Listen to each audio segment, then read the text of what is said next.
കുട്ടികൾക്ക് വളരെ എളുപ്പത്തിൽ പഠിക്കാൻ നബിദിന കുട്ടി പ്രസംഗം.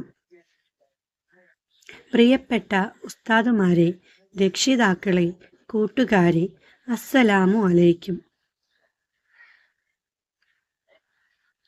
പ്രിയരെ, ലോകമെമ്പാടും സന്തോഷിക്കുന്ന ഈ സുന്ദര ദിനത്തിൽ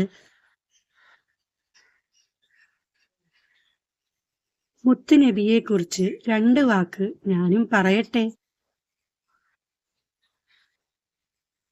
നബി സല്ലല്ലാഹു അലൈഹി വസല്ലമ തങ്ങളുടെ ഏറ്റവും വലിയ മുഅ്ജിസത്തിൽ പെട്ടതാണല്ലോ പരിശുദ്ധ ഖുർആൻ. ആ ഖുർആൻ എന്നും നമ്മൾ പാരായണം ചെയ്യണം.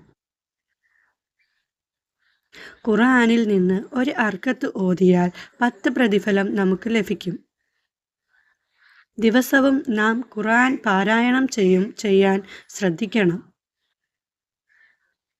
ഇത്രയും പറഞ്ഞ് ഞാൻ എൻ്റെ കൊച്ചു പ്രസംഗം നിർത്തുന്നു.